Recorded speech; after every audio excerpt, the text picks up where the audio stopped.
It was the late summer of 1944, a time when the air in Western Europe felt heavy with both the dust of retreating armies and the electric charge of imminent victory. To understand the story of Operation Market Garden, one must first step back and breathe in the atmosphere of that specific moment in history. The grand invasion of Normandy, the D-Day landings that had taken place in June, were now months behind. The hedgerows of France, which had cost so much blood to conquer, were fading into the rearview mirror of the Allied war machine. Paris had been liberated in August, a moment of champagne and tears that convinced many soldiers and generals alike that the German Wehrmacht was broken beyond repair. There was a feeling, a seductive and dangerous feeling, that the war could be over by Christmas. The German armies were streaming backward, a disorganized river of field gray uniforms moving toward the fatherland. But as the Allied armies chased them, American, British, Canadian, Polish, they ran into a formidable enemy that was not a soldier, but a logistical reality. Supply lines were stretching to the breaking point. The trucks carrying fuel and ammunition were traveling hundreds of miles from the ports in Normandy to the front lines in Belgium and the Dutch border. The momentum was stalling, not because of a lack of will, but because of a lack of gas. The broad front, the strategy of pushing everyone forward at once, was grinding to a halt. It was in this climate of impatience and optimism that Field Marshal Bernard Montgomery, a man known for his caution but now seized by a desire for a decisive stroke, proposed a plan of breathtaking audacity. He looked at the map of the Netherlands, a flat land of polders, dikes, and rivers. He saw a carpet of green fields separated by wide ribbons of water, the Maas, the Waal, and the Lower Rhine. If the Allies could lay down a carpet of airborne troops to seize the bridges across these rivers, and then drive a spearhead of armored tanks straight up a single highway to link them up, they could outflank the German defenses. They could hop over the Rhine River, the great natural barrier protecting Germany, and strike directly into the industrial heart of the Ruhr. It was a plan to end the war in a single, thunderous weekend. The operation was divided into two distinct halves, inextricably linked like a hammer and an anvil. The airborne component was codenamed Market. This would be the largest airborne operation in history. 3.5 divisions of paratroopers and glidermen were to drop behind enemy lines. Their job was to hold the road open. The ground component was codenamed Garden. This was the job of the British 30th Corps, a heavy armored force that would drive north from the Belgian border, crossing each bridge the paratroopers had captured, all the way to the final bridge at Arnhem. As September began to age, the preparations in England reached a fever pitch. In the airfields scattered across the British countryside, tens of thousands of young men were isolated, briefed, and prepared. These were the elite, the American 101st Airborne Division, the Screaming Eagles, the American 82nd Airborne Division, the All-Americans, the British 1st Airborne Division, the Red Devils, and the 1st Polish Independent Parachute Brigade. They were fit, aggressive, and highly trained, but they were also restless. They had been briefed for over a dozen missions in the previous weeks, only to have them canceled at the last moment as the ground troops overran the objectives before the planes could take off. They were coiled springs, waiting to be released. The weather in England during those days of waiting was a mixture of teasing sun and frustrating fog. The men spent their time checking and rechecking their equipment. A paratrooper's kit was a study in controlled chaos. They carried everything they would need to survive and fight for days without resupply. There were the main parachutes, packed with meticulous care, and the reserves on their chests. There were the M1 Garand rifles for the Americans, the Lee Enfield No. 4 rifles for the British. There were endless pouches of ammunition, grenades, gammon bombs, rations, entrenching tools, and personal items, letters from home, photographs of sweethearts, Lucky Charms. Some men shaved their heads into mohawks, applying war paint to their faces, looking like ancient warriors preparing for a ritual. Then came Sunday, the 17th of September, 1944. The morning broke with a deceptive calm. The fog that had plagued the airfields began to lift, revealing a pale, welcoming sky. It was a Sunday morning, and across the villages of southern England, church bells were ringing. But their sound was soon drowned out by a noise that had no equal in the history of warfare. It was a deep, throbbing roar that vibrated in the chests of everyone on the ground. The engines were starting. It is difficult to convey the sheer scale of the armada that took to the skies that morning. This was not a squadron or a wing, it was a migration of metal. There were more than 1,500 transport planes, mostly the rugged C-47 Dakotas. There were nearly 500 heavy gliders, the massive Hamilcars and horses, towed behind bombers. The sky was literally darkened by the stream of aircraft. They formed a column that was 10 miles wide and 100 miles long. If you were standing on the coast of England looking up, the procession would have taken hours to pass over your head. Inside the planes, the atmosphere was a mix of bravado and silent introspection. The noise of the engines was deafening, making conversation difficult. Men communicated with hand signals or shouted into each other's ears. The vibration of the airframe was constant, a rattling that settled into the bones. In the C-47s, the paratroopers sat on metal bucket seats running along the sides of the fuselage, facing each other. They were burdened by the weight of their gear, often carrying 100 pounds or more. Leg bags were strapped to their ankles, filled with heavier equipment. The air smelled of high-octane aviation fuel, stale sweat, and the rubberized canvas of the static lines. Behind the transport planes, at the end of long tow ropes, flew the gliders. These were the unsung heroes of the operation. Made of plywood and canvas, they were essentially flying freight cars. They carried the heavy equipment that the paratroopers could not drop: jeeps, anti-tank guns, trailers of ammunition, and medical supplies. The pilots of these gliders were a special breed. Once they released the tow rope, they had one chance to land. There was no engine to throttle up and go around for a second pass. They had to find a field, avoid the anti-glider poles the Germans had planted, which the troops called Rommel's asparagus, and bring their fragile craft down without crashing into trees or ditches. As the armada crossed the English Channel, the sea below was calm. The white cliffs of Dover receded, and the coast of occupied Europe came into view. They flew over the flooded lowlands of the Netherlands, areas where the Germans had opened the dikes to hamper movement. From the air, it looked like a strange, shimmering mirror, reflecting the massive cloud of airplanes. Then came the flak. As the stream of aircraft pushed deeper into enemy territory, the German anti-aircraft batteries woke up. Puffs of black smoke began to blossom in the sky. Shrapnel clattered against the thin aluminum skins of the Dakotas like hail on a tin roof. Inside, the men tightened their grips on their reserves. They could hear the shrapnel tearing through the fuselage. Occasionally, a plane would take a direct hit. A wing would fold or an engine would burst into flames, and the plane would plummet out of formation, trailing smoke. Sometimes you would see white silk blossom as men bailed out early. Other times, there was just the tragic spiral into the ground. But the formation held. The stream did not waver. They flew straight and level, the pilots maintaining discipline so the jumpers could exit safely. The red lights by the jump doors glowed ominously. The jumpmasters shouted their commands, their voices cutting through the engine roar. Stand up, hook up, check static lines, equipment check, sound off for equipment check. The men stood, struggling under the weight, shuffling toward the open door where the wind whipped violently. The adrenaline spiked, heart rates hammering against ribs. Then the light turned green. Go, go, go. Thousands of men hurled themselves into the slipstream.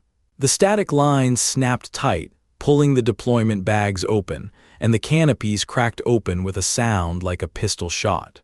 Suddenly, the noise of the engines faded away, replaced by the rushing wind, and then, as they stabilized, a strange, surreal silence. Suspended in the air, the paratroopers looked down. It was a sunny Sunday afternoon in the Netherlands.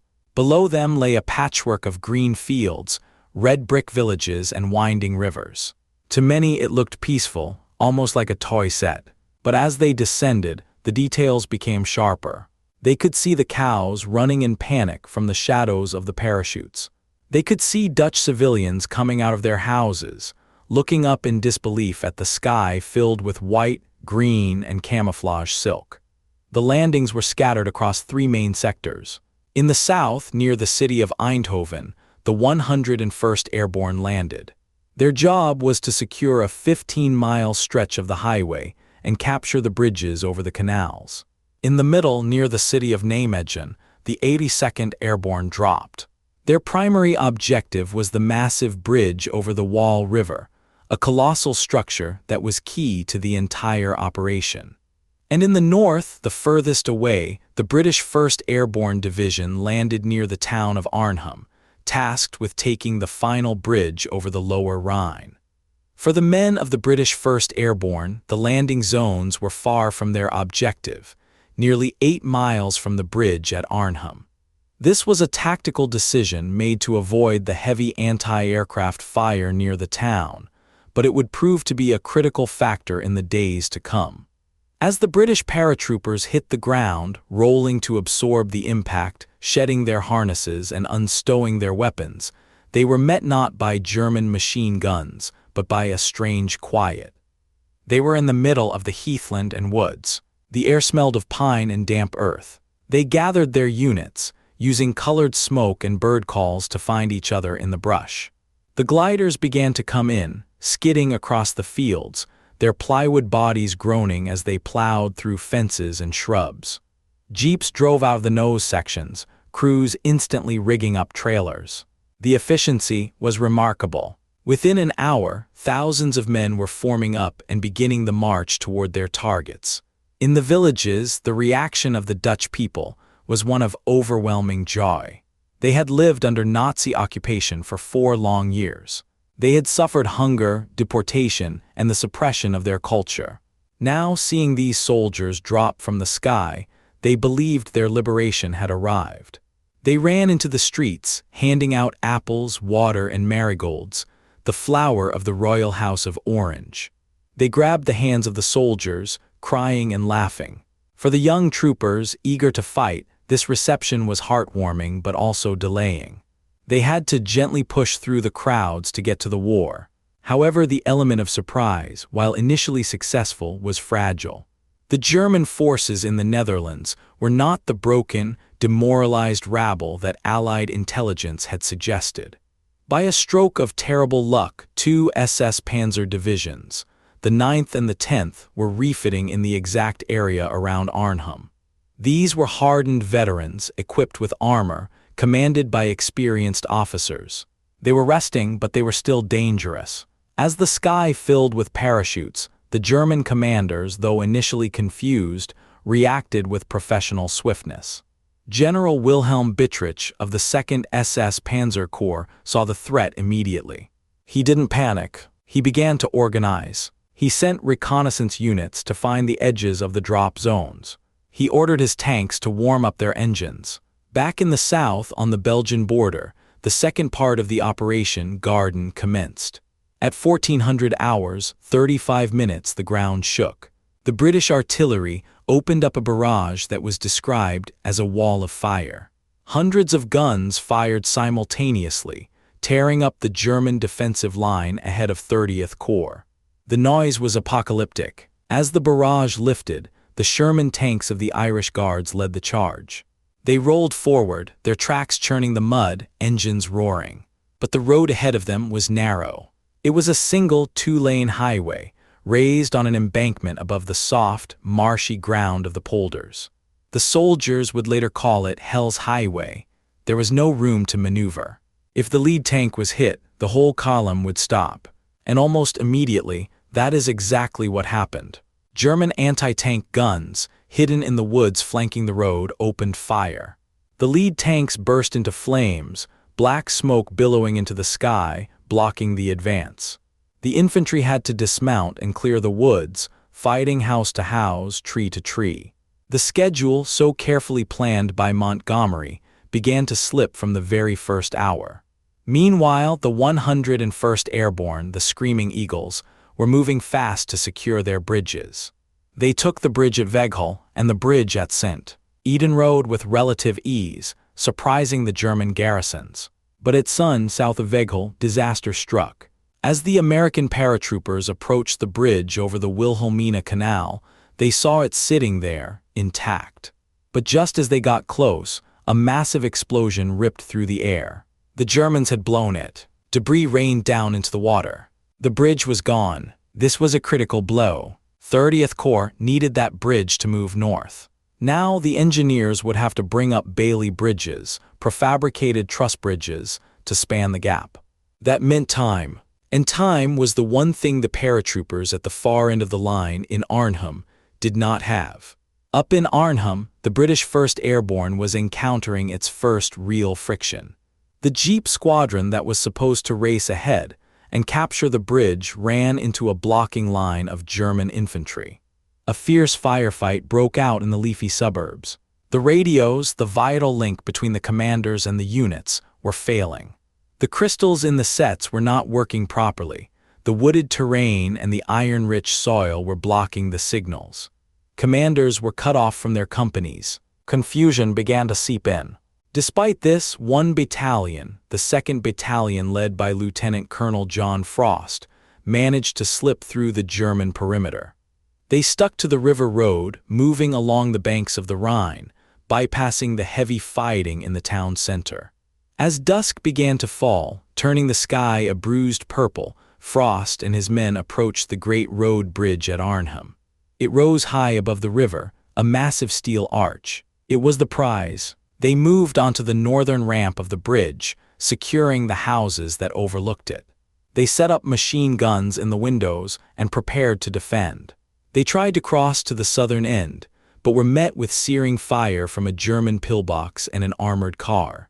So they dug in on the north side. They controlled the north end of the bridge. As long as they held it, the Germans could not move reinforcements across it to stop the Allied advance coming from the south.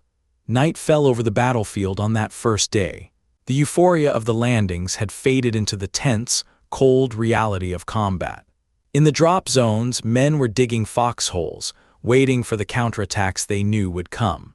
In the woods, isolated groups of paratroopers who had missed their drop zones were playing a deadly game of hide-and-seek with German patrols.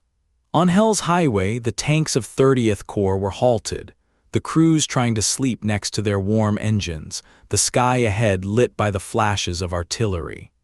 The initial report was mixed. The carpet had been laid, but there were snags. Bridges were blown. Resistance was stiffer than expected.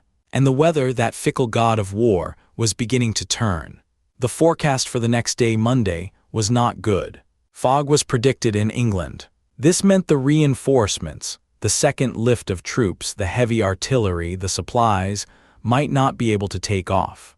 The men on the ground were effectively on an island, surrounded by a sea of enemy forces. Let us focus now on the experience of the individual soldier as that first night set in. Imagine digging a slit trench in the soft Dutch soil. You are tired, the adrenaline crash has left you shaking. You open a tin of rations, perhaps some cold stew or hard biscuits. You eat mechanically. You clean your weapon, wiping the dust from the receiver. You listen. The night is full of sounds. The distant rumble of tracks, are they ours or theirs? The crack of a single rifle shot. The low moaning of a wounded man somewhere in the darkness. In the sector of the 82nd Airborne, near Nijmegen, the situation was becoming precarious. They had captured the bridge at Grave, a massive span, but the big prize, the wall bridge in Nijmegen City, was still in German hands. General James Gavin, the commander of the 82nd, was a man who led from the front. He carried an M1 rifle like his men. He knew that if he didn't take that bridge, the British armor would hit a dead end. But he also had to protect the high ground, the Grosbeek Heights, from German counterattacks coming from the Reichswald forest just across the German border. He was stretching his men thin, balancing defense and offense. The city of Nijmegen itself was a labyrinth of old streets and tall buildings. The Dutch resistance here was active. Civilians were slipping notes to the Americans, telling them where the German strongpoints were. But fighting in a city is a nightmare. Snipers hide in church towers. Machine guns are tucked into basement windows. Every corner is a potential death trap. The 82nd was preparing for a brutal urban fight. Back in Arnhem, Colonel Frost's men in the houses near the bridge were busy fortifying. They smashed out the glass in the windows to prevent it from becoming shrapnel. They piled furniture against the doors. They pooled their ammunition. They were a mix of paratroopers, signalmen, and engineers. They knew they were the tip of the spear. They expected 30th Corps to arrive within 2 days. Hold for 48 hours, they had been told. They settled in, watching the bridge, watching the river, waiting for the dawn. As the sun rose on Tuesday, the 18th of September, the second day, the reality of the weather forecast hit home. In England, a thick blanket of fog covered the airfields. The planes could not take off. The second lift, carrying the rest of the British 1st Airborne, the rest of the 82nd, and vital supplies, was grounded. The men in Holland looked up at the gray, empty sky. No planes, no supplies. They were on their own. In Arnhem, the Germans began to tighten the noose. The 9th SS Reconnaissance Battalion, a unit of armored cars and half-tracks, tried to rush across the bridge from the south to the north. They thought they could blast their way through Frost's light infantry. They were wrong. As the German column roared onto the bridge, the British paratroopers opened up. Anti-tank guns, Piat, the spring-loaded anti-tank weapons, and Bren guns poured fire into the lead vehicles. The German half-tracks exploded. Burning wreckage blocked the bridge. The attack was smashed. Frost's men cheered. They had held, but the Germans now knew exactly where they were and what they had. They brought up heavy artillery and tanks. They began to systematically destroy the houses the British were occupying. Shells slammed into the brickwork, blowing out walls, collapsing ceilings. Dust and smoke filled the air. The battle for the bridge had turned into a siege. West of Arnhem, in the drop zones near Oosterbeek, the rest of the British division was trying to push through to join Frost. But the German blocking lines had hardened. Self-propelled guns and infantry had moved into the woods between the drop zones and the town. The British paratroopers, moving on foot with no heavy armor support, were running into walls of steel. Every attempt to break through was met with withering fire. The division was being cut in two, one part isolated at the bridge, the other trapped in the suburbs of Oosterbeek. Down south, 30th Corps was moving again, but agonizingly slowly. The Bailey Bridge at Sun was being built, but it took hours. Traffic jams stretched for miles back into Belgium. The narrow road was clogged with trucks, tanks, and ambulances. The Germans, realizing the vulnerability of this single artery, began to launch attacks from the flanks. They would hit the road, destroy a few trucks, cut the line, and then retreat. The Allies had to stop, clear the road, and patch the line before moving again. It was like trying to push water through a leaking hose. The fighting in the Nijmegen sector was intensifying. The 82nd Airborne was engaged in fierce battles for the bridges over the Maaswal Canal. They were fighting in the potato fields and the small villages. The fighting was close quarters and savage. The Germans were throwing in reserves, makeshift battalions formed from training units, Luftwaffe ground crews, and police units. But they were fighting with desperation. They were defending their homeland's doorstep. As the afternoon of the second day wore on, the sky finally cleared enough for some supplies to be dropped. But tragedy struck. In Arnhem, the radio failure meant the British couldn't tell the pilots that the drop zones had been overrun by the Germans. The supply planes flew in, brave and steady, through a storm of flak. They dropped their canisters of ammunition, food, and medical supplies. The British soldiers watched in horror as the parachutes drifted down not into their own lines, but directly into the hands of the Germans. The enemy was being resupplied by the RAF. It was a gut-wrenching sight. Men wept with frustration. They risked their lives running out into the open to retrieve a few canisters that had landed in no man's land, but most were lost. The medical situation was deteriorating. The aid stations were filling up. In the basements of the houses in Oosterbeek and Arnhem, doctors and orderlies worked by candlelight. Morphine was running low. Bandages were being reused. The wounded lay in rows, covered in dust, waiting for evacuation that could not come. The screams of the injured mixed with the crash of mortar shells. By the morning of Wednesday, the 20th of September, the battle had shed any pretense of organized maneuvering and had descended into a raw, chaotic struggle for survival.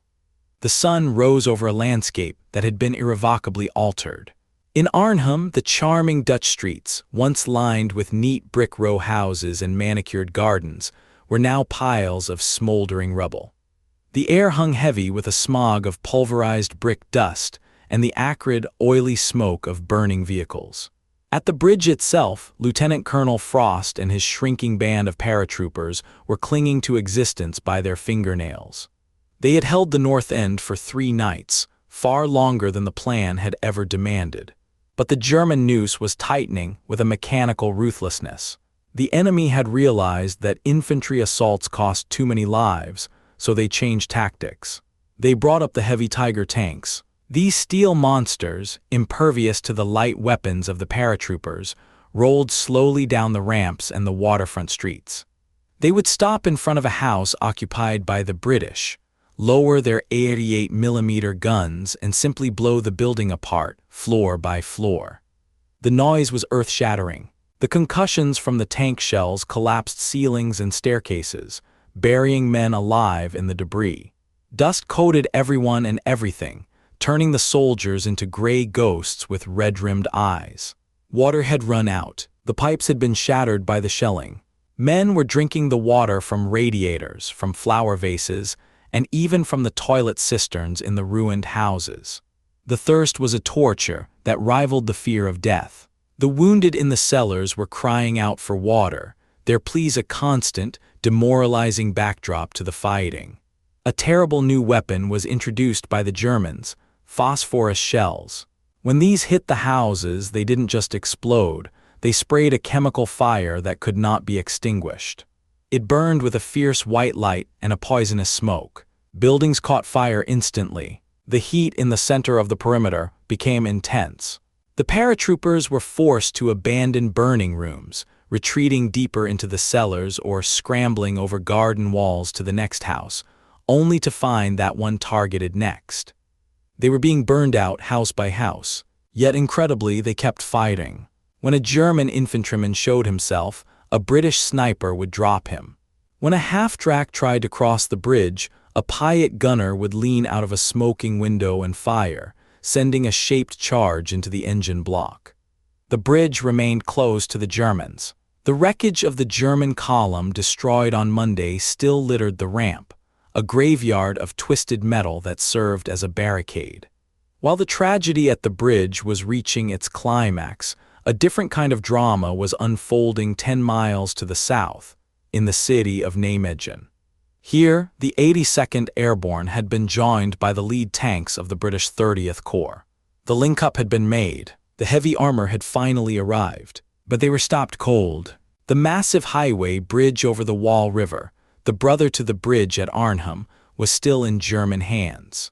The enemy had turned the northern end of the bridge and an old fort on the north bank, the Valkhof, into a fortress. General James Gavin stood on the roof of a power station, looking through his binoculars at the river. The Wall is a wide, fast-flowing river, roughly 400 yards across at that point. To cross it directly over the bridge seemed impossible. The German anti-tank guns would pick off the Shermans one by one. Gavin, a man of aggressive intellect, proposed a plan that sounded like madness. He would send a battalion of his paratroopers across the river in small boats, a mile downstream from the bridge. They would land on the hostile shore, fight their way to the northern end of the bridge, and attack the Germans from behind, while the tanks attacked from the front. It was a desperate gamble. The only boats available were canvas assault boats provided by the British engineers.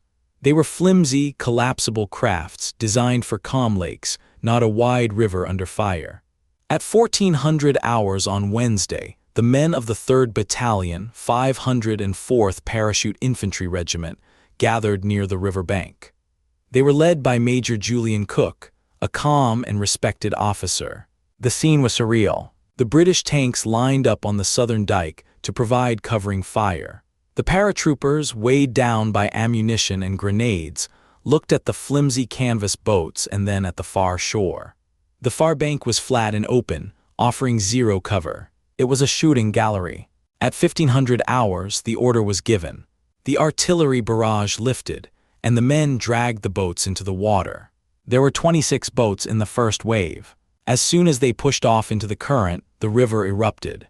The Germans on the north bank opened fire with machine guns, 20mm cannons, and mortars. The water around the boats churned into a white froth of splashes. The crossing was a slaughter. The boats had no proper paddles, so men used the butts of their rifles to row, digging frantically into the gray water. Bullets tore through the canvas sides of the boats as if they were paper. Men were hit and slumped forward, their weight causing the small crafts to list. Some boats were blown out of the water by mortar shells, sending bodies flying into the air. The river began to run red with blood. Major Cook in the lead boat counted the rhythm, shouting, "Heave! Heave!" trying to keep the momentum going through the storm of steel. It took perhaps 50 minutes to cross, but it felt like a lifetime. As the surviving boats crunched onto the mud of the northern bank, the paratroopers didn't stop to take cover. They were filled with a cold, murderous rage. They had watched their friends die in the water, helpless. Now they were on land. They fixed bayonets. They charged. It was a primal assault. Wet, muddy, and screaming, they ran straight into the German machine gun positions. They overwhelmed the defenders with sheer ferocity, clearing the trenches and bunkers with grenades and rifles. This successfully turned the flank. Seeing the Americans on the north bank, the British tanks on the south side revved their engines. They charged the bridge. It was a terrifying run. The tanks rumbled onto the massive steel structure, firing their machine guns continuously. The German demolition charges, wired to blow the bridge, failed to detonate. Perhaps the wires had been cut by the resistance. Perhaps the shelling had severed them, or perhaps the German engineers simply hesitated too long. The first tank, a Sherman named Great Faith, smashed through the roadblock on the north side and linked up with the wet, exhausted American paratroopers. The Nijmegen Bridge was taken. The road to Arnhem was open. But then something happened that has been debated by historians ever since. It was late afternoon. The sun was setting. The British tank crews had been fighting for days without sleep. The infantry support was lagging behind. The road ahead to Arnhem was on a high embankment, exposed to anti-tank fire from the flat polders on either side. Instead of racing the final 10 miles to Arnhem immediately, the column halted. They stopped at the village of Lent, just across the river. They needed fuel. They needed to regroup. They needed infantry to clear the flanks. To the paratroopers of the 82nd, who had just rode through hell to open the door, this pause was infuriating. They urged the British to keep going. Just one tank, they pleaded. Just send one tank up the road to help our buddies. But the British commanders, wary of losing their spearhead in the dark on a single road, ordered the halt for the night. The engines were turned off. The silence that fell over the Nijmegen sector was heavy with the weight of a missed opportunity. 10 miles away in Arnhem, that silence was a death knell. Colonel Frost was wounded, his legs filled with shrapnel. Command passed to lesser officers, but the situation was terminal. The burning houses were collapsing around them. They had no ammunition left to fight the tanks. They were fighting with knives and pistols in the ruins. Back at the drop zones in Oosterbeek, west of the town, the rest of the British 1st Airborne Division under General Roy Urquhart was being compressed. They had failed to break through to Frost. The German blocking line was too strong. Now they were being forced back into a defensive pocket around the Hartenstein Hotel, which served as the division headquarters. This area would become known as the Cauldron or the Hexenkessel. It was a thumb-shaped piece of land with the base on the River Rhine and the top near the railway line. Inside this pocket, Thousands of British soldiers were being squeezed from three sides. The Germans pounded them with mortars and artillery. Snipers tied themselves into the trees of the dense woods, picking off anyone who moved. General Urquhart, a calm Scotsman who had never commanded an airborne division before this operation, was trying to bring order to chaos. He organized a perimeter defense. Slit trenches were dug in the gardens of the suburban villas. Anti-tank guns were positioned at street corners. The tennis courts of the Hartenstein Hotel became a prisoner of war cage, filled with Germans captured in the early skirmishes. The hotel's wine cellar became the hospital. The conditions in the Oosterbeek perimeter were rapidly deteriorating. The woods were beautiful, with autumn leaves beginning to turn, but they were now a nightmare landscape of shattered timber and body parts. The soil was sandy, which made digging easy, but it also meant that mortar bursts were deadly, sending showers of sand and shrapnel everywhere. Rain began to fall again, turning the slit trenches into mud baths. Thursday, the 21st of September, dawned with a sense of finality for the men at the Arnhem Bridge. The radio signals from Frost's headquarters had ceased. The Germans, cautious at first, began to move onto the bridge itself. They found piles of bodies, wrecked equipment, and a few dazed, wounded survivors hiding in the rubble. After 3 days and 4 nights of incredible resistance, the bridge was lost. The bridge too far had slipped from their grasp. The survivors were taken prisoner. As they were marched away, German soldiers, respecting their enemies' tenacity, offered them cigarettes and chocolate. There was a mutual, grim respect between the combatants. Now the entire weight of the German 2nd SS Panzer Corps turned on the Oosterbeek perimeter. With the bridge cleared, they could move their tanks across the river to block the relief column from the south, and they could concentrate all their infantry on crushing Urquhart's division. Inside the cauldron, the shelling was incessant. It was a constant drumbeat that frayed the nerves. Men developed the 1,000-yard stare, their eyes glazed and unseeing. Yet discipline held. The British paratrooper is a stubborn creature. They brewed tea on little solid fuel stoves in the bottom of their trenches, while shrapnel whizzed overhead. They polished their boots. They told dark jokes. The Germans are a bit agitated today, aren't they? One might say as a mortar barrage tore up the garden next door. The Polish Independent Parachute Brigade, commanded by Major General Stanislaw Sosabowski, had been waiting in England for days, frustrated by the fog. Finally, on Thursday afternoon, the weather cleared enough for a drop. But because the drop zones north of the river were now in German hands, they had to be diverted. They were dropped near the village of Driel on the south bank of the Rhine, opposite the Oosterbeek perimeter. It was a tragic arrival. The Germans saw them coming. As the Poles descended, they were met with flak and machine gun fire. Some were killed in their harnesses. Others landed and were immediately engaged in a firefight. Sosabowski, a fierce and proud leader who had warned Montgomery that the plan was flawed, now found himself on the wrong side of the river.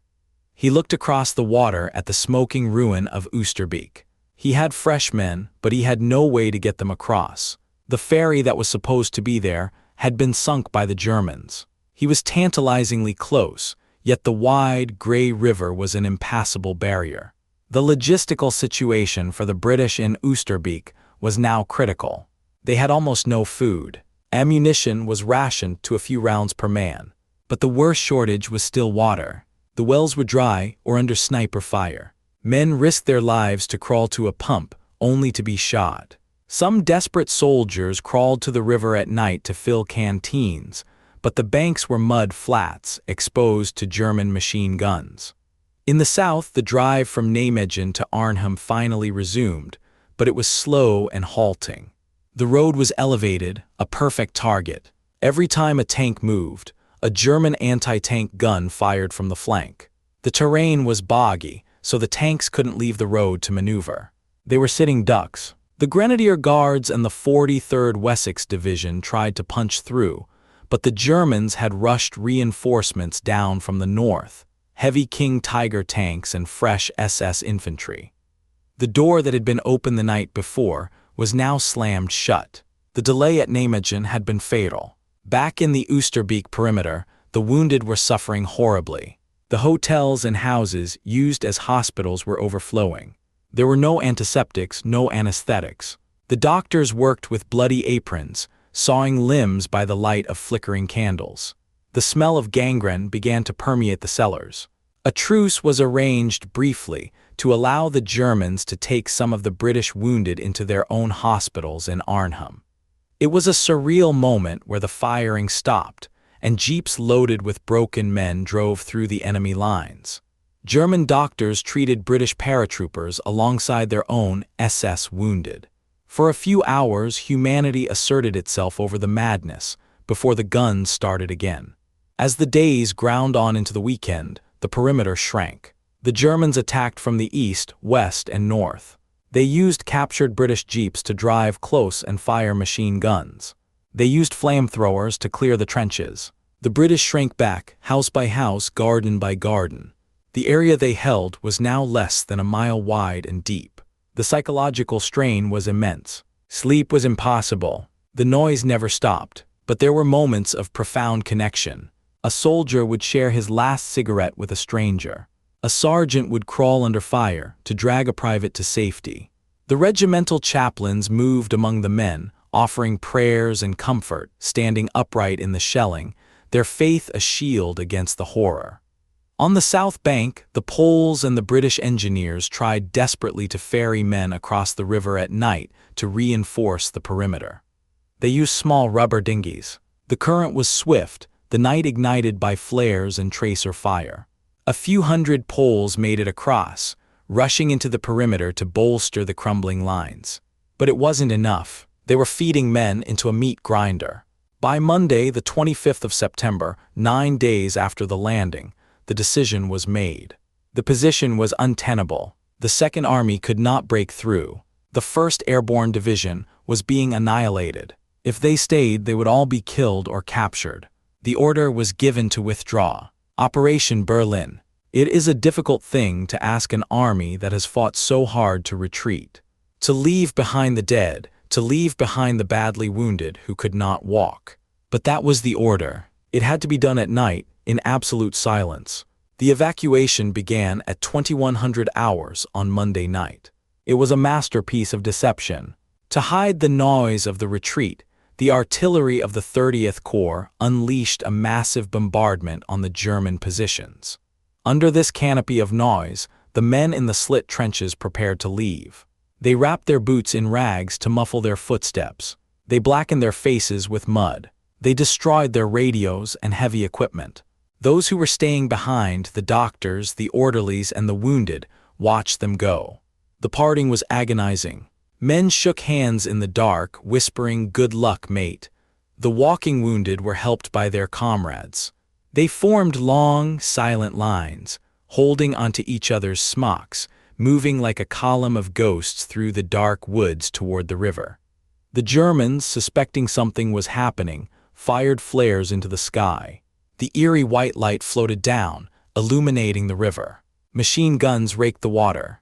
The engineers were waiting with small boats, Canadian storm boats powered by outboard motors. They zipped back and forth, ferrying the men from the north bank to the south. The scene at the riverbank was dantesque. The rain was pouring down. The river was churning. Mortar shells were splashing into the water, sending geysers of mud and spray over the waiting men. The queues of soldiers lay flat in the mud, waiting for their turn. Discipline was absolute. There was no panic, no pushing, just a silent, shivering wait for salvation. As the boats arrived, men scrambled in, 12 or 14 at a time. The engines revved, and they sped across the black water. On the south bank, strong hands pulled them out of the mud. They were guided to reception areas where they were given rum and blankets. They were safe, but they were few. Of the 10,900 men of the British 1st Airborne Division who had landed 9 days earlier, only 2,398 made it back across the river.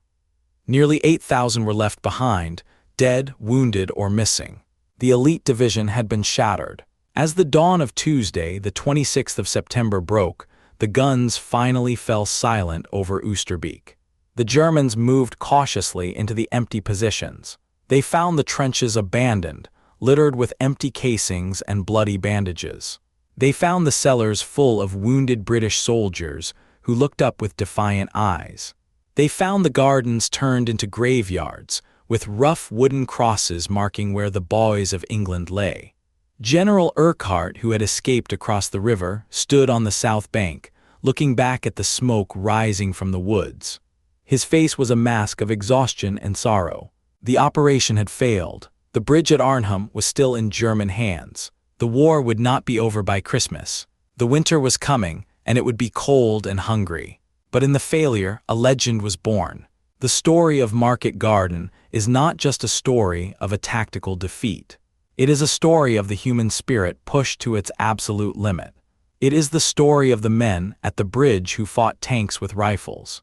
It is the story of the men in the boats at Nijmegen who rode through a wall of fire. It is the story of the Dutch civilians who tended the wounded and buried the dead, never forgetting the men who fell from the sky to bring them freedom. The landscape of the Netherlands slowly healed. The rubble was cleared, the houses were rebuilt. But if you walk through the woods of Oosterbeek today, you can still find the depressions in the ground where the slit trenches were dug. You can still see the shrapnel scars on the old trees.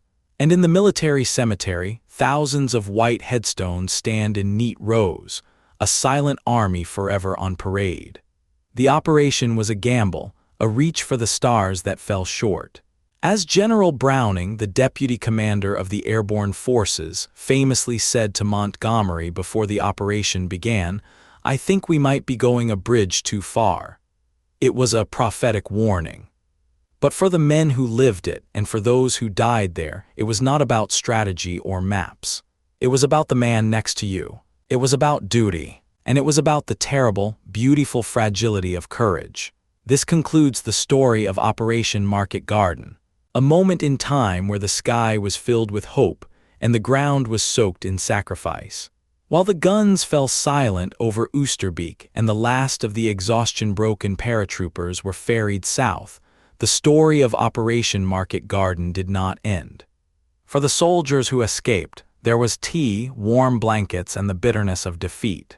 But for the people left behind, the Dutch civilians and the hundreds of British soldiers who had not been killed or captured, but were instead hiding in the woods and attics, a new, darker chapter was just beginning. It is impossible to fully understand the tragedy of Arnhem without looking at the terrible winter that followed, a season that history remembers as the Hunger Winter. When the airborne landings began on that sunny Sunday in September, the Dutch government in exile in London had called for a national railway strike. The goal was to cripple the German transport network, stopping them from moving reinforcements to the battlefront.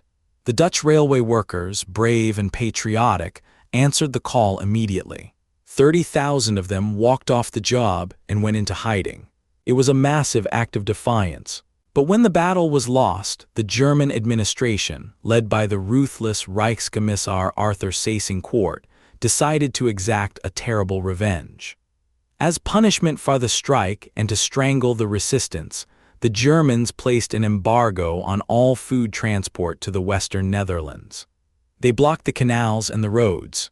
The Allied armies had liberated the south of the country, but the north and west, including the heavily populated cities of Amsterdam, Rotterdam, and The Hague, remained firmly under the Nazi jackboot. And they were now cut off from the agricultural heartlands. The winter of 1944 to 1945 was one of the harshest on record. The canals froze solid, the temperature plummeted, and the food ran out. The daily ration for a civilian dropped to less than 400 calories a day. People began to starve in the streets. To survive, they ate whatever they could find. They ground up sugar beets, usually fed to livestock, into a gray, unappetizing mash. When the beets ran out, they turned to flower bulbs. The tulip, the symbol of Dutch beauty, became the last line of defense against death. The bulbs were dry and bitter, causing stomach cramps, but they were food. People trekked for miles into the countryside, pushing wheelbarrows or riding bicycles with no tires, trading their family silver, their wedding rings, and their linens with farmers for a sack of potatoes or a little wheat. In Arnhem itself, the Germans ordered a complete evacuation. The city, which had been home to nearly 100,000 people, was emptied. The residents were given hours to pack what they could carry and leave. Arnhem became a ghost town, populated only by German soldiers and looters. The furniture, the paintings, the clothes, everything left behind was systematically stolen and shipped back to bomb-damaged cities in Germany. The empty houses stood like hollow shells, their windows shattered, staring out over the Rhine. But amidst this desolation, a secret war was being fought. Following the evacuation of the British division, hundreds of paratroopers were left stranded on the wrong side of the river. They were evaders. Some were wounded and being cared for by Dutch families in secret cellars. Others were hiding in the dense forests of the Veluwe, north of Arnhem. They were cut off, hunted, and desperate. The Dutch resistance, despite the risk of execution, worked tirelessly to hide these men. They moved them from barn to barn, disguised them in civilian clothes, and taught them to not speak, for a single English word would mean death for the soldier and the entire family sheltering him. One of the most remarkable figures of this period was Brigadier John Hackett, commander of the 4th Parachute Brigade. He had been severely wounded in the stomach and captured, but was smuggled out of the hospital by the resistance. He spent months hiding in a Dutch house, nursed back to health by a brave family, sitting quietly reading books while German soldiers patrolled the street outside his window. By October, it became clear that there were too many men hiding to keep them safe indefinitely. A plan was hatched to bring them home. It was codenamed Operation Pegasus. The objective was audacious: to gather over 100 hiding soldiers, march them through the German lines at night, and float them across the Rhine to the Allied lines. On the night of October 22, 1944, the operation commenced. It was like a scene from a spy thriller, but with lethal stakes. Under the cover of darkness, men emerged from their hiding places. They gathered in the woods near the village of Arnhem. There were paratroopers from the 1st Airborne, pilots from the U.S. Air Force, and Dutch guides. They blackened their faces with burnt cork. They wrapped their boots in rags. They moved in a single file, a column of ghosts stretching for hundreds of yards. They had to pass within meters of German machine gun nests. At one point, they could hear the Germans talking and laughing, the smell of their cigarette smoke drifting through the trees. The discipline was absolute. One cough, one snapped twig, could have resulted in a massacre. They reached the riverbank at midnight. The Allied engineers on the south bank had been signaled.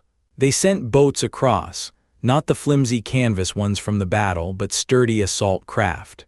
In a miracle of coordination, 138 men were ferried across the Rhine that night. It was the largest single escape of Allied personnel in the entire war.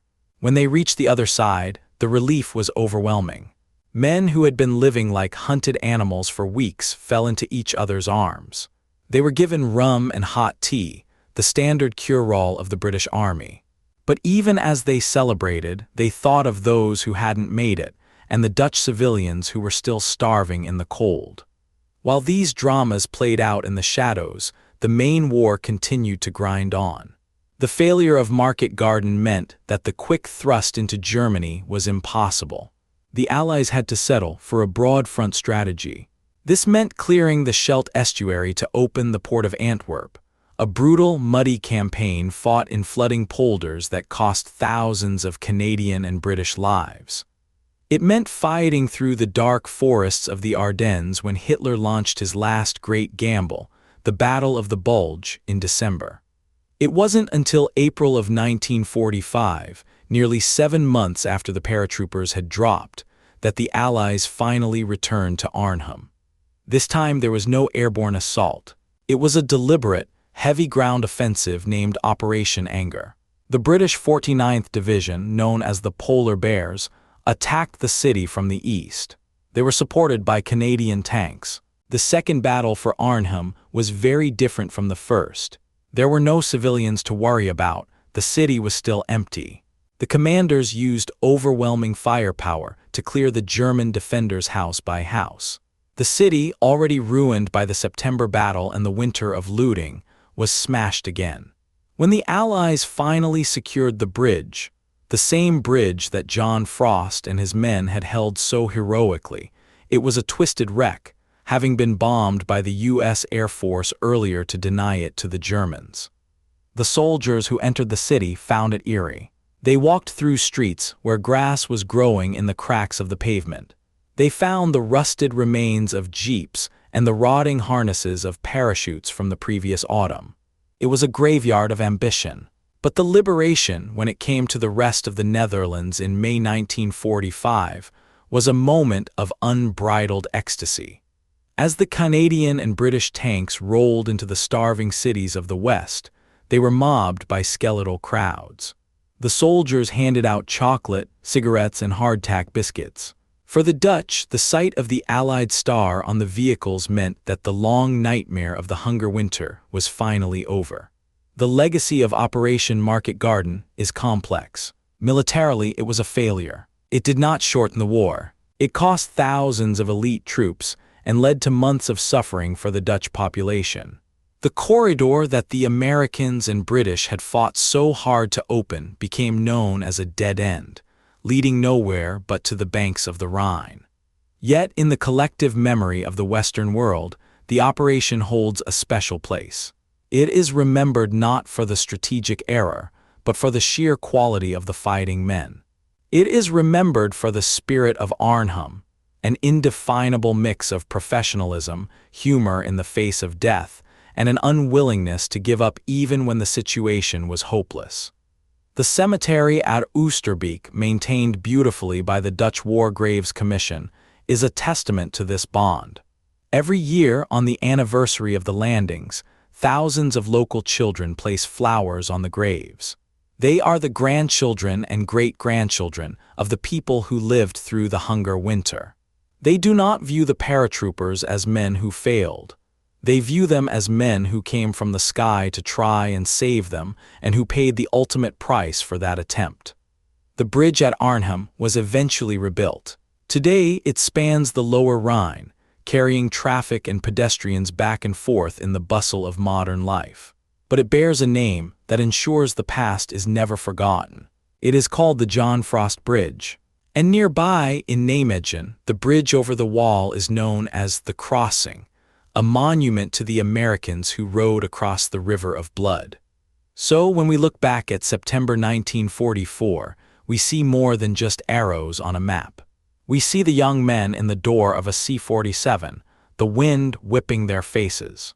We see the Dutch family sharing their last bulb with a stranger.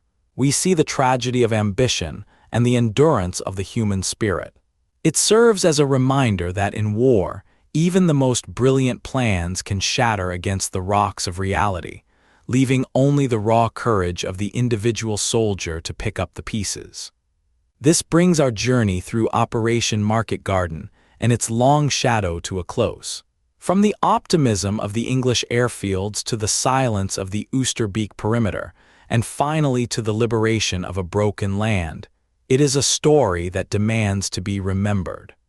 Although the narrative of the battle has reached its conclusion, the story of Operation Market Garden contains layers of complexity and individual heroism that deserve a closer examination. In the quiet aftermath of historical study, often called the fog of peace, we can look deeper into the specific elements that turned a bold plan into a tragedy and highlight the individual moments of valor that define the character of the men who fought there. Think of this as a postscript, a deeper dive into the why and the who that often gets lost in the broader sweep of armies and maps. One of the most haunting questions that plagued historians and survivors alike in the years following 1944 was a simple one. How did the Allies miss 2 entire SS Panzer divisions? How could thousands of men, tanks, and vehicles be invisible to the most sophisticated intelligence network in the world? The truth is, they weren't invisible. They were seen, but they were ignored. This tragic oversight centers on a young British intelligence officer named Major Brian Urquhart, no relation to the division commander, Roy Urquhart. In the days leading up to the drop, Major Urquhart was examining high-altitude reconnaissance photographs of the Arnhem area. Through his magnifying glass, he spotted shapes lurking under the tree canopy near the drop zones. They looked undeniably like tanks. He cross-referenced this with reports coming from the Dutch resistance, which stated clearly that battered panzer units were moving into the area to refit. Major Urquhart took these photos to his superiors. He argued with growing desperation that dropping light infantry on top of heavy armor was suicide. But the momentum of the operation was like a runaway train. Field Marshal Montgomery and General Browning were so fixated on maintaining the schedule, on ending the war by Christmas, that they viewed negative intelligence as pessimism. Urquhart was told he was hysterical. In a move that seems almost satirical in its cruelty, he was placed on sick leave and sent home to recover from nervous exhaustion just before the planes took off. He was right and his superiors were wrong, but in the rigid hierarchy of military planning, the desire for success drowned out the evidence of danger. Another shadow that hangs over the operation involves the reputation of the Polish commander, Major General Stanislaw Sosabowski. In the immediate aftermath of the defeat, the British High Command needed a scapegoat. Montgomery, a man of immense ego who rarely admitted a mistake, and General Browning, who had ignored the warnings, turned their sights on the Poles. They accused Sosabowski of being difficult, uncooperative, and his men of fighting poorly. This was a fabrication of the highest order. Sosabowski had been the only senior officer to vocally question the plan's feasibility during the briefings. He had asked, but what about the Germans? When the battle came, his men fought with ferocity, dropping into a landing zone that was already under fire, and then attempting to cross a river in the face of machine guns to save their British allies. Yet after the war, Sosabowski was stripped of his command. He remained in exile in Britain, unable to return to a communist-controlled Poland. He spent the rest of his life working as a simple factory worker in London, dying in obscurity. It took decades for the British and Dutch governments to officially apologize and posthumously award him and his brigade the honors they deserved. His story serves as a grim reminder that the first casualty of a lost battle is often the truth. But if politics reveals the darker side of leadership, the battlefield reveals the brightest side of the human spirit. To understand the intensity of the fighting in the Oosterbeek perimeter, we must look at the story of Lance Sergeant John Baskerville. Baskerville was a 31-year-old butcher from Staffordshire. On the 20th of September, he was in command of 2 anti-tank guns near the Oosterbeek railway line. The Germans were launching a massive assault with Tiger tanks and self-propelled guns. Baskerville and his crews were the only thing standing between the armor and the vulnerable infantry. As the German tanks approached, clanking and roaring, Baskerville waited. He let them get close, dangerously close, before ordering his gunner to fire. They destroyed 2 Tigers and a self-propelled gun, but the German return fire was devastating. Baskerville's crew was killed one by one. Eventually, he was the only man left standing. Bleeding from a leg wound, he loaded the 6-pounder gun himself, aimed it himself, and fired it himself. He kept the tanks at bay. When his gun was finally knocked out by a direct hit, Baskerville didn't retreat. He crawled across the open ground under heavy machine gun fire to a second anti-tank gun whose crew had also been killed. He manned this gun alone. He operated it with one hand, his other arm now useless. He managed to fire 2 more rounds, stopping another German assault, before a shell from a Tiger tank killed him instantly. His body was never found. He was blown into oblivion. For his supreme courage, he was awarded the Victoria Cross, the highest military decoration in the British Empire. He is the personification of the stubborn refusal to yield that defined the perimeter. There is also the element of intrigue, the whisper of betrayal that has circulated for 80 years. Was the operation betrayed from the inside? Historical focus often lands on a man named Christian Lindemans, known by his code name, King Kong. He was a towering, physically imposing figure in the Dutch resistance, but he was also a double agent working for the German Abwehr. It is a fact that Lindemans crossed the lines days before the attack and gave information to the Germans. For a long time, it was believed he gave away the specific details of Market Garden, alerting the panzers to be ready. However, modern analysis suggests a different reality. While Lindemans did betray his comrades, he likely didn't know the specific locations or dates of the airborne landings. The German reaction was swift not because they had a copy of the plan, but because Model and Bittrich were competent professionals who reacted logically to an invasion. Lindemans remains a villain of the story, a traitor who sold his country for money and ego, but he was likely not the architect of the Allied defeat. That failure lay in the overconfidence of the planners, not the whispers of a spy. We must also consider the technology, specifically the humble equipment that shaped the soldiers' fate. The British paratroopers were equipped with the Piot, the projector infantry anti-tank. It was a strange, spring-loaded weapon that looked like a piece of plumbing. To cock it, a soldier had to lie on his back and pull a massive spring with his legs. It had a short range and a heavy kick. Yet this crude device was the only defense these men had against the finest tanks of the war. Stories abound of men hiding in ditches, letting a 40-ton tank rumble within 20 yards, just to ensure their Piot round would penetrate the armor.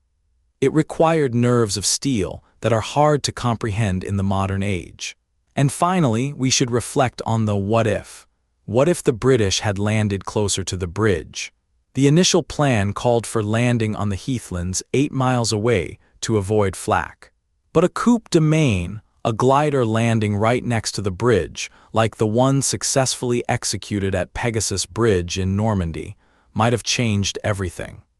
If a company of men had seized both ends of the Arnhem Bridge in the first hour, the German panzers could not have crossed it to block the rest of the division. The delay caused by the long march from the drop zones allowed the Germans to wake up, organize, and shut the door. It is the classic military lesson. Caution in the planning phase can be more dangerous than risk in the execution phase. As we close this final chapter of analysis, the image that remains is not one of maps or generals, but of the cemetery at Oosterbeek.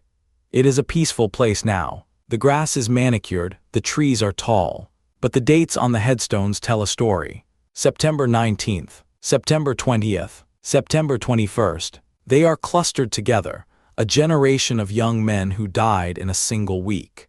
War is often glorified in movies and novels. It is given a narrative arc that makes sense. But the reality of Market Garden was messy, confusing, and often lonely. It was a 19-year-old boy shivering in a wet trench, holding a rifle he had fired until the barrel smoked, wondering if he would ever see his mother again. It was a Dutch woman watching her home burn, clutching a few photographs. It was the sound of a tank track squeaking in the darkness. The story of Operation Market Garden serves as a timeless study in the friction of war. It reminds us that no plan survives contact with the enemy, that intelligence is useless if it contradicts the desires of the powerful, and that in the end, the fate of nations rests on the shoulders of ordinary people asked to do extraordinary things. This concludes the complete and extended narration of the events, aftermath, and analysis of Operation Market Garden. The story is now fully told.